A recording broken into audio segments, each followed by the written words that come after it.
guys, it's Lotus, and welcome back to another video. Today, we're going to continue on with our read-along of Erha. Let's jump right into it. Chapter 106, Shizun, where are you? Died from a chi cultivation?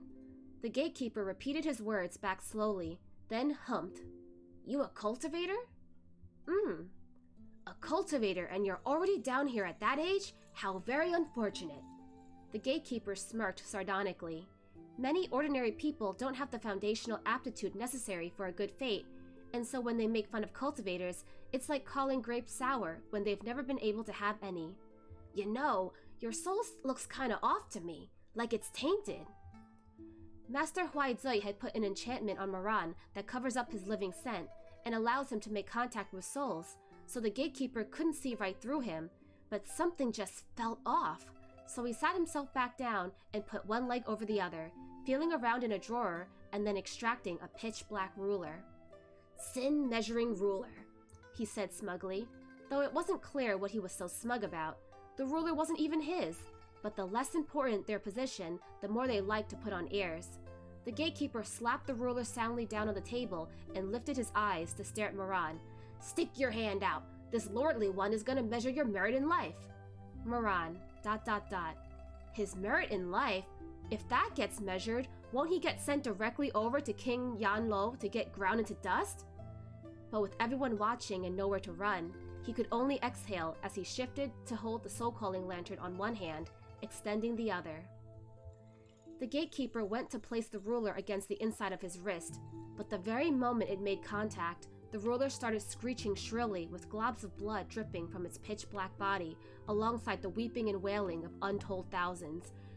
I will not rest in death. May you never be allowed to reincarnate, Mo Wei Yu. Dad! Mom! You son of a bee! Why? Why? Don't kill me! Please don't kill me! Moran jerked his hand back, face instantly draining of all color. The gathered ghosts were all staring at him. The gatekeeper stared the most unreadable of them all. He stared at Moran with a gaze like that of a fierce beast for a while, then lowered his head to look at the ruler. The red glow had disappeared from the ruler, and the stream of blood was also gone like it was a mere hallucination. The surface of the table perfectly clean, but a line of letters slowly appeared on the ruler. Sins beyond redemption, send to level. Which level of hell? Moran had pulled his hand back before the sin-measuring ruler could finish measuring, so it couldn't write the rest. The gatekeeper grabbed his arm abruptly and violently, eyes locking onto him viciously like a predator that had had nothing to do for far too long, finally catching a rare prey. His nostrils flared, and a strange light flickered in his eyes. Half his intestines had leaked out, but he didn't bother shoving them back in this time. Hold still while I retake the measurement. His face was impatient and greedy, like he was already imagining himself claiming his commendations from Yanlo. His ghost claw dug into Moran's wrist as he forcibly yanked him over, practically unhinged as he slapped the sin-measuring ruler none too gently against his wrist once again. Catching a ghost meant for the 18 hells would be a great credit to him. He'd get promoted on the spot by at least 3 tiers, and he'll never have to sit at this gate recording the comings and goings of all these souls ever again. A proper measuring this time! The sin-measuring ruler lit up again, and, just like before, blood streamed forth as screams filled the sky. It was as if all of the people that Moran had ever killed and all of the sins that he had ever committed were being crammed into the small black ruler, almost making it burst with the sheer overwhelming magnitude of the resentment. I hate... Mo Wei Yu, I'll never let you off, even if I'm dead! Moran's expression became more and more distraught, lowering his lashes and pressing his lips tightly together, something unreadable in his eyes. You have no conscience! You've turned this world into hell! I'll haunt you when I'm dead! Ah! Weeping, wailing, cursing, and hating. Suddenly, amidst all these voices, he heard a soft sigh. I'm sorry, Moran. It was this master's fault. Moran's eyes flew open, eyes full of grief and sorrow. He heard Chuanning's voice from when he was on the verge of death in the past life again. It was so gentle, so sad, but it cut into his skull like a knife, almost as if it was going to cleave his soul apart. The voices slowly faded away. The sin-measuring ruler grew silent. The line of writing reappeared again. Sins beyond redemption, send to level. Moran didn't pull away early this time, but the writing still didn't finish.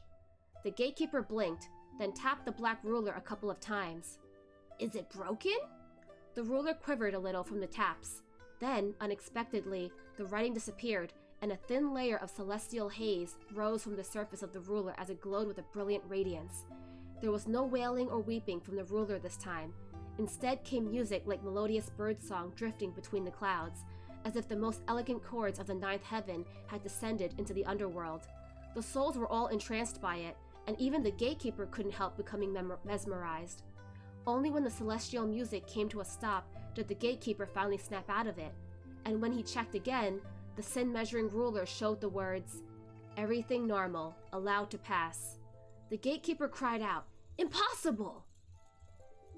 Wasn't it just sins beyond redemption a moment ago? Why was it everything normal now? Refusing to believe it, he used the ruler to check several more times, but it was the same result every time. Sounds of screaming at first, followed by beautiful music, and finally, without exception, it would say everything normal allowed to pass. The gatekeeper was beyond disappointed, but he had no basis for blocking a normal soul from entering the underworld. He shoved his intestines spitefully back into his guts as he muttered, "Ugh, that's some chi deviation you had, all right." Moran was just as surprised. He had no idea why this was happening either, but thinking about it, he concluded that Master Huaizui's enchantment must have confused the ruler, and so let out a breath of relief. "Take your damn entry pass and get lost then, you waste of time! Beat it!" ... Moran couldn't be happier to oblige, and was just about to leave when the soul-calling lantern in his arms... Moran couldn't be happier to oblige, and was just about to leave with the soul-calling lantern in his arms when the gatekeeper's eyes suddenly lit up, and he shouted loudly, "Hang on!"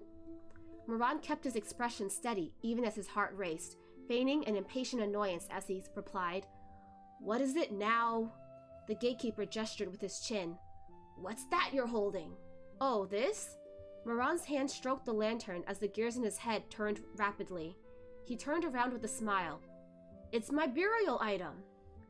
"Burial item?" "Yeah, it's a magical relic." "Heh, how interesting." The gatekeeper pointed at the table, eyes flickering. "Put it down over here and redo the measurement. Your magical relic was probably interfering with the ruler." ... Moran cursed this a-hole in his head, but had no choice but to set the lantern down and apprehensively stick his wrists back out. The gatekeeper seemed quite confident this time, as he eagerly put the ruler into place once more. ... But the result was still the same. Still the same line, clear as day. Everything normal, allowed to pass. Let alone the gatekeeper, even Moran hadn't the slightest. But with that, the gatekeeper finally gave up for good and lazily waved him in. Not daring to linger even a moment, Moran picked the soul-calling lantern back up and, hugging it to himself, walked through the lengthy passageway to the end, where the quality of the light changed. The ghost realm unfolded before his eyes. This was the first level of hell, stretching into the distance with no end in sight. The sky was scarlet like a sunset on fire, and all kinds of strange flora sprouted from the ground. Rows of uneven roof tiles sprawled the immediate area, while palatial structures lined the horizon. A monolith stood at the entrance, and on it was written, "Thy flesh returns to dust, thy soul to Nanke Town." A red-painted gateway towered next to it, Nanke Town carved and gilded with liquid gold upon it, each character the height of a grown man. So the first level of hell was called Nanke Town. All of the deceased, assuming there was nothing out of the ordinary with them, would stay here for the 8-10 years until summoned by the judge of the underworld to the second level to stand trial and receive judgment. Moran looked around as he walked, holding the soul-calling lantern in his arms. As far as he could see, the layout wasn't much different from a regular town in the living world. Roads, residences, and shops. 18 streets in total, 9 north-south and 9 east-west. The souls of men, women, and children went their ways, some laughing, others weeping, truly a gathering of ghosts. He heard a newly deceased woman sobbing from the east side. "What do I do? What do I do? They're all saying that a remarried woman will be cut in half to be given to the 2 men. Is it true? Can anyone tell me if it's true?" Next to her, a girl A girl with disheveled clothes and messy hair wiped at her tears. I didn't want to do that line of work, but there was really no other way to make a living. When I was still alive, I went to a local temple to donate a threshold to be stepped on by people coming and going as atonement for my sins. But the village chief said he'll only allow me to swap out the threshold if I pay him 400 gold. If I had that kind of money, I wouldn't have to sell my body in the first place. And over on the west side, a guy was counting. 401 days, 402 days, 403 days? We agreed to die together for love, but I've been down here for 404 days already and she still hasn't followed. Sigh, she's so delicate. Maybe she got lost on the way down? What will I do if she really did get lost? There was a gathering of newly deceased ghosts at Nanka Town's gate, crying and muttering, lingering and unresigned. But further in were the older ghosts that had already been back to the living world and resigned themselves to things. They were much more calm and collected, and each had some kind of livelihood to pass the time while they awaited trial. By the third street, things were as busy and bustling as any market in the living world. After all, these were all souls not yet severed from their mortal lives, who had not yet drank Mengpo's soup and were still indistinguishable between human and ghost. Those who were entertainers in life were still putting on performances at the sides of the streets. Those who were seamstresses in life were still taking the clouds of hell and weaving clothes from them. Butchers dared not kill anymore, but they could at least do things like sharpening knives and scissors. Sounds of pedaling and cheering rose and fell, lively and energetic. Moran stopped in front of a ghost that was selling calligraphy and painting. The ghost was stick-thin and sickly-looking, with jutting cheekbones and a sunken-in stomach, probably didn't manage to sell a single painting in life, and literally starved to death. Seeing someone sit down at his booth, the skinny scholar looked up with bleary eyes, but his expression did not lack for passion. Gongzi, looking to buy a painting? I want you to draw me a portrait. The scholar seemed woeful. Paintings of people can hardly compare to the artistry of landscape sceneries. Take a look at this painting of Taishan Mountain draped in misty clouds. Moran said, I don't care for landscape paintings. I need you to draw someone for me. Don't care for landscapes, huh? The scholar shot him 2 glances, displeased. It is said that the kind know to appreciate the mountains, and the wise know to cherish the waters. Gongzi is still so young. You really ought to learn some culture. Smell some ink. I didn't even want to part with my Taishan Mountain painting. Actually, but since you have the taste to stop at my booth, surely you also have some sense to go with it. How about, just for you, I'll cut the price to... I want you to draw a person. Scholar, ... They had a stare down. Of course the scholar was no match for him, and fizzled out in no time. But then he got so mad that even that dead ghost face of his seemed to redden some. I don't draw people. It's 10 times the price if you really want it. Moran wondered, things cost money even in the ghost realm? Paper money burned by family and friends, yes? The scholar replied coldly. Money makes the world go round. Though I am disdainful of riches, a gentleman earns his money through proper work. We are neither family nor friends, nor do we have a relationship like that of Boya and Zichi, so why would I do things for you without cause? He rambled on, and it was all really too much for Moran's very limited book knowledge. He could only frown and say, I just got here. No one's burned any money for me yet. The scholar said, no money, no deal. Moran thought it over for a moment and came up with something. He pointed at the Taishan Mountain painting and said, all right, no deal then, but I'm bored with nothing to do, so could you tell me about landscape paintings? The scholar paused, then all of his anger turned into delight instead. You're interested to know? Moran nodded. Does it cost anything to learn some knowledge from you? Nope. The scholar was quite conceited, his face lighting up in a way that was both laughable and pitiful. Knowledge is free. Money would only dirty it. Scholarly matters mustn't be tainted by such material things. Moran nodded again as he thought to himself, ah, that's how the little bookworm starved to death. It was kind of comical, but also a bit pitiful. Unfortunately, he truly did not have any money right now, or else he really would have given him some silver.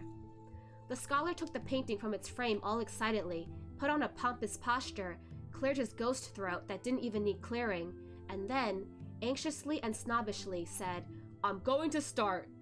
Watching the little bookworm take the bait, Moran said with a smile, Please do enlighten me. Author's notes. This chapter has many settings and quotes. I pay my respects to the young, middle-class Mr. Lu Shun, who is a tsundere and loves to complain, the original forms of the female ghost and scholar ghost, as well as some of the quotes, come from Shang Lin's wife and Kong Yizi, stated here to avoid any misunderstandings. Okay, so to recap chapter 106, Moran gets held up at the front gate up to the underworld, and the gatekeeper seems a little suspicious of him, so he takes out the ruler and uses it on him, and at first, you can hear the screams of all the innocents that Moran killed, and Moran's thinking, oh no, I'm gonna get detained, I won't be able to get through. But then, surprisingly and miraculously, he still got to pass. The ruler went from screaming and cursing and shedding tears of blood to saying, yep, everything's normal, no problems here, you may pass through. And so the gatekeeper tests it a bunch of more times, but still finds that he gets the same result, and so he thinks that probably the ruler is just faulty, and Moran is let through. As he's walking through the town in the underworld, he comes upon a scholar with a painting of a landscape. Now, Moran actually wants to get a portrait done of his Shizun, but this scholar is not interested in painting portraits. So to humor him, Moran decides to ask him about his painting. So let's see what the scholar has to say. Let's keep going. Chapter 107, Shizun's Portrait. Once the scholar got going, he went on for 4 whole hours, prattling incoherently and ceaselessly, all Confucius and Mencius and over Moran's head. It made Moran's head spin and his eyelids grow heavy, but he still had to feign interest. Hard work, to be sure. When it came to faking attentiveness in lessons, Moran was quite skilled. Starting with an "oh?" paired with furrowed brows, as if not quite comprehending or convinced. Let them talk for a bit, then go, "Oh," and relax the brows a bit to give off the impression of slowly beginning to understand. Then it's important to remember to open your eyes wide and make them sparkle and go, "Oh," to let them know that you've gained new insight and understanding thanks to their brilliant guidance. He'd applied these 3 O's liberally in Chuanning's lessons, but Chuanning never fell for it, always only looked at him coldly and told him to shut up. But the little bookworm had certainly never received such courteous treatment before, and his eyes were practically glowing by the end of it. He was so exceedingly delighted that he only wished he had met Moran earlier, and all of his earlier reservations and haughtiness vanished into thin air. "I understand now," Moran said with a smile. "Looking at this landscape painting again after listening to your talk, I can see that it's truly invaluable, beyond what money can buy."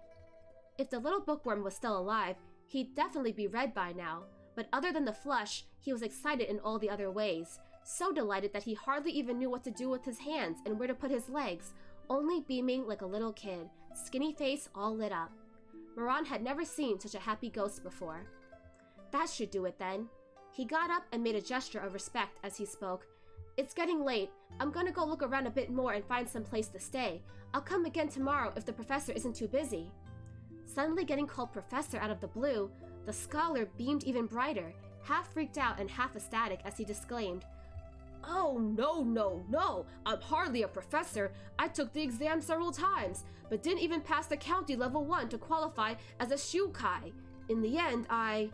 Sigh. Moran said with a smile, "The depth of one's knowledge is measured not by titles and ranks, but by what's in the heart." The scholar was shocked. To think you were actually capable of such eloquence."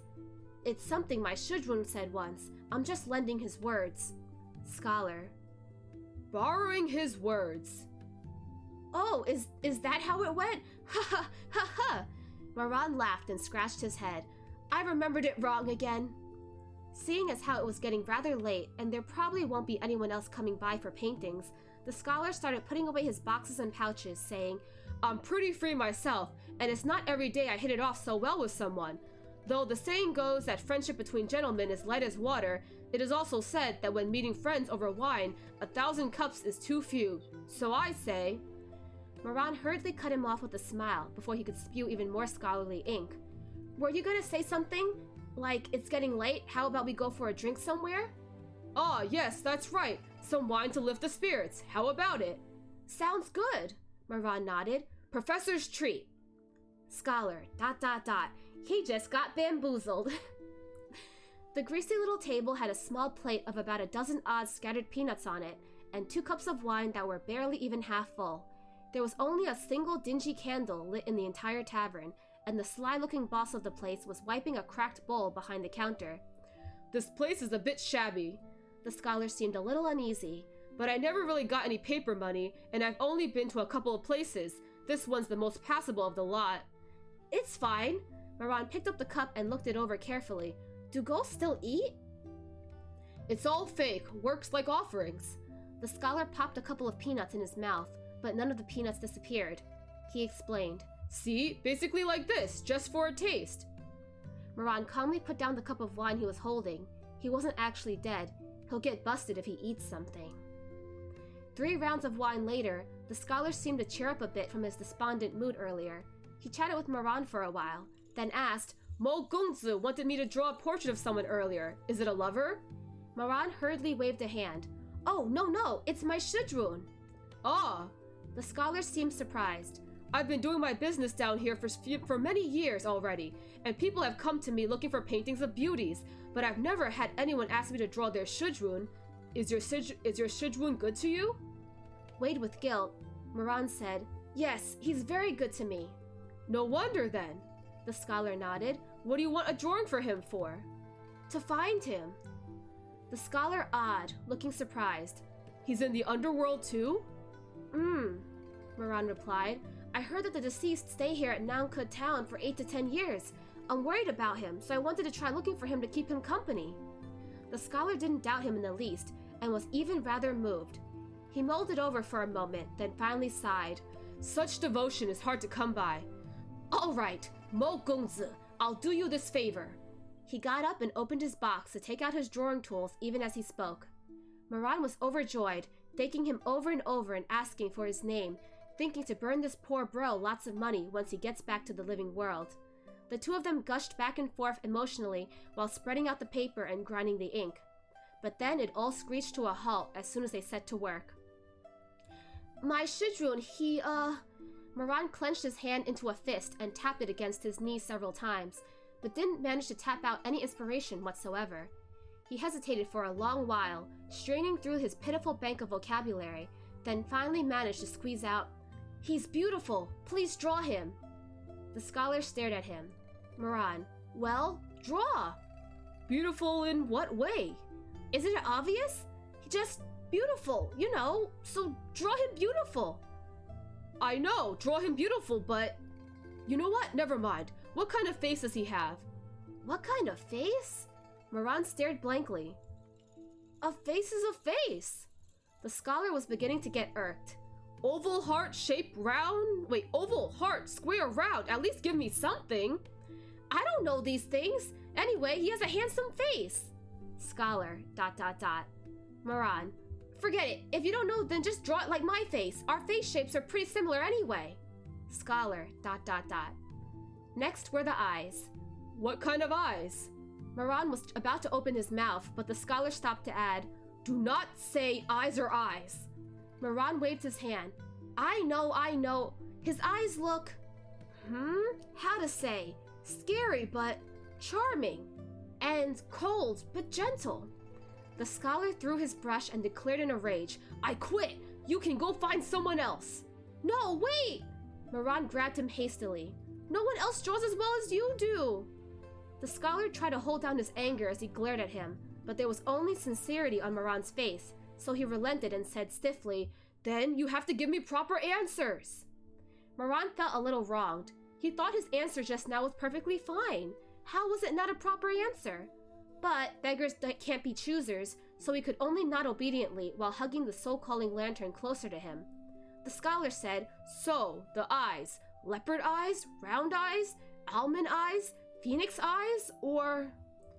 Moran's head spun from all the terms being thrown at him. He shook his head. Slit eyes? No, that's way too small. His eyes are upturned. I don't know what they're called, but they swoop upwards really prettily. That's what phoenix eyes are. Moran opened his mouth, but seeing the thundercloud on the scholar's face, closed it again. All right, slit eyes then, whatever you say. The scholar continued the questioning. Nose, high or flat? High. Lips, thin or full? Thin.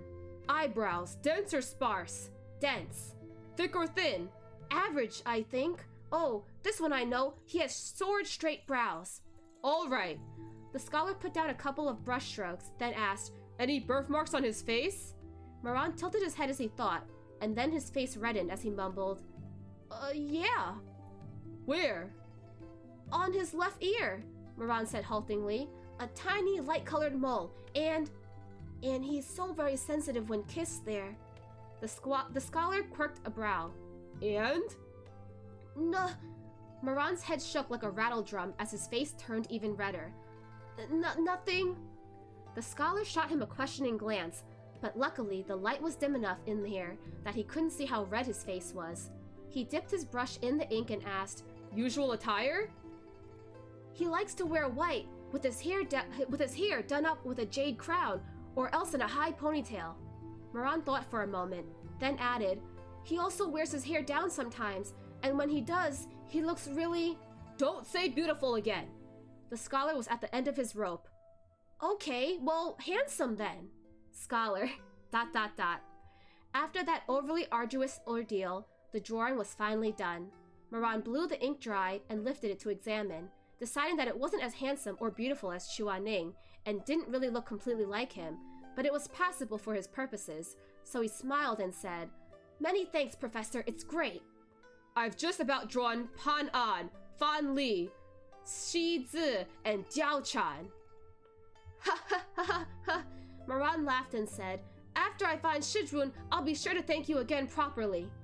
They drank and chatted for a while longer, then parted ways in front of the tavern, and Moran set off with Chuaning's portrait in hand. According to the scholar, there was a place on the 5th Street called Tailwind Hall that specialized in looking into all kinds of information for the new arrivals of Nanke Village. That's where he was headed.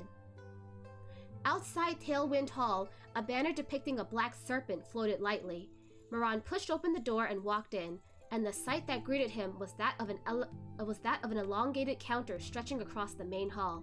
About a dozen ghosts dressed in ochre red robes sat behind the counter, each wearing a wooden mask painted with an enraged face concealing their real face from view.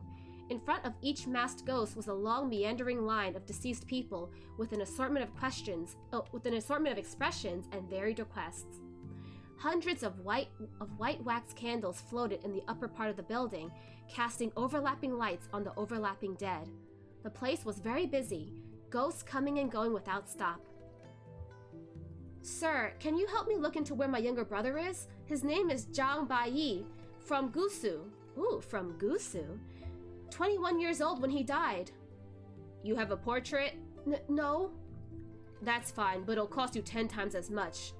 Lad, the masked ghost cleared her voice. Voice crisp and clear. Sorry. Danae know you was a miss. Oh, wait, what? Oh. Let me just read that again.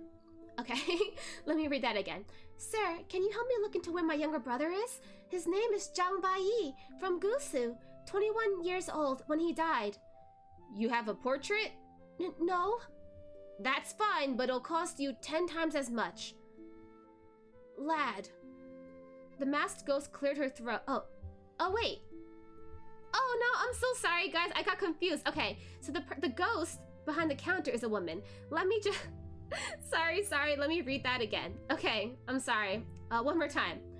So, the person talking is a guy, and the person behind the counter is a girl. Okay. Sir, can you help me look into where my younger brother is? His name is Zhang Baiyi, from Gusu, 21 years old when he died. You have a portrait? No. That's fine, but it'll cost you 10 times as much. Lad.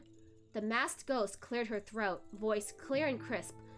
Sorry, didn't know you were a Missy, it's like this. So, when I died, that wifey of mine said she definitely won't remarry, but I've been seeing her and me little bro making eyes at one another for a while now. And I just really can't accept that. So can you help me check and see if she actually been a proper widow up there, or if she done ran off my little bro? Here's the list of prices for looking into matters in the living world. Please take a look. Excuse me, I liked a girl when I was alive, but she was from a wealthy family, so there was no way she didn't even look at some poor scholar who couldn't even pass the imperial exam like me, and I didn't have the guts to confess to her either. She got married eventually. I was happy for her at first, but it turned out that the guy was already married. Sigh. There was an accident, and she passed on before me. I want to ask about two things. The first is her current whereabouts, and the second is if we will be fated in our next life. We can certainly look into things in the next life. However, the cost will not be money, but years of your lifespan from your next life. As for the lady's whereabouts, please provide me her name and portrait. Oh, okay. I have her portrait here. Her surname is Yao, given name Lan. There were ghosts chattering away at every counter, though their bodies had long rotted away. They still could not put down their worldly attachments. Moran walked around the place, hugging his lantern and looking left and right. He noted that in exchange for answers, the people of Tailwind Hall would take either money or years of lifespan in payment. He didn't have money, but if he were to let them take his lifespan, they might find out that he was a living person who had infiltrated the underworld.